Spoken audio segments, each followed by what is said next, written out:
Пане президент Зеленський, прошу вас до слова. Тут велика група вас слухає. Thank you very much, President Malpass. Thank you. Thank you for your support. Thank you very much. Managing Director, dear Kristalina, the Vice President Dombrovskis, and all of us now are waiting for our Prime Minister. And dear ministers, secretaries, and heads of international financial institutions, thank you again. Thank you all for this meeting, for your work in this format. Ukraine is currently living through a storm of emotions. Yesterday, a video of the brutal murder of our soldier by the occupiers was shared by Russian sources. They are there in this video, are proud with their ability to kill. You have probably all seen it on the news, and you know that Russian army tries to make this level of violence and atrocities a routine everywhere on Ukrainian soil.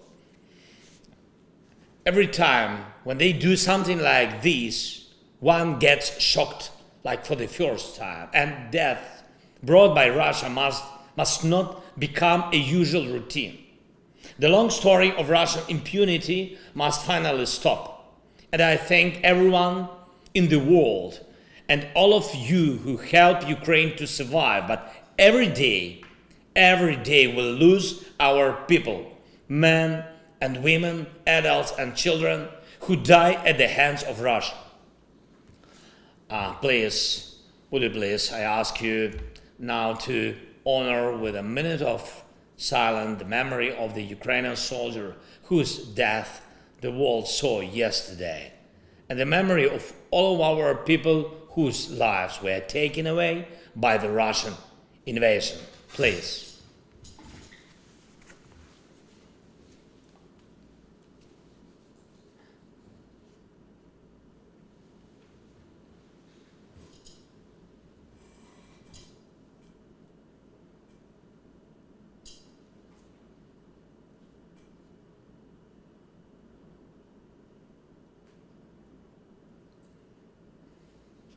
Thank you very much. Thank you so much. Yes, thank you. It's very important for all of us. Dear participants of this meeting, Ukraine will prevail in this war. It is only a matter of time when Russian aggression is defeated, but the evil state should not have any chance to win with ruins. What is always the goal of a terrorist? To break life. If not to kill, then damage. If not to destroy, then to make suffer. Any aggressor who hates life, whether he acts at a state like Russia, or within a terrorist group, or a single degraded individual, any aggressor always enjoys when he destroys, and when the ruins have to be repaired for decades. Thousands and thousands of facilities in Ukraine have been ruined. Thanks to the partners, most of the expenses for maintaining a normal life have been secured for this year. But the basic needs for reconstruction remain open. It's housing, energy, transport, social and humanitarian sphere, public services. Recently, I visited the frontline regions and the regions of our country bordering Russia. It is so painful to see cities destroyed by terror, villages burned, and fields dead because they are mined. That's why supporting fast recovery is a part of counter-terrorism work. By rebuilding what has been ruined, we defeat the main goal of terror. We return the normal life.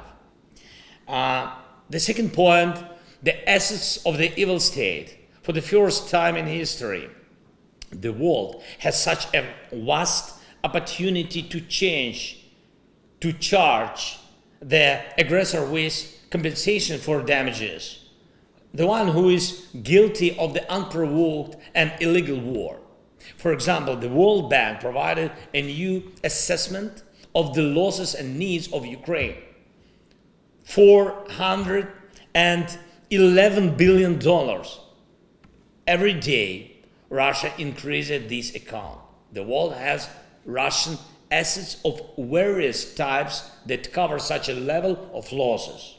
The world's potential aggressors are now looking. Will you do the right thing? It is realistic to confiscate Russia's assets as well as assets of persons connected with the ruling elite of the evil state. To confiscate and direct so that life in Ukraine can be restored. Russia must feel the full price of its aggression. Ladies and gentlemen, Ukraine makes two appeals to you. The first one, priority needs for reconstruction. And I thank you for the new program with the IMF, which is an important stabilizing factor for Ukraine. This will help us continue to fight. But in order for people to return to Ukraine, for the aggressor to lose not only on the battlefield, but truly in everything, we need the approval of the support program to cover the priority projects of fast recovery. The total volume of such projects is $14.1 billion. Our government officials who are now in Washington will present the details. And ladies and gentlemen, the second one, it's necessary to work on concrete mechanism for using frozen Russian assets to compensate for the damage caused by Russia. It must be clearly stated that the assets, including the assets of the Russian Central Bank, will be confiscated.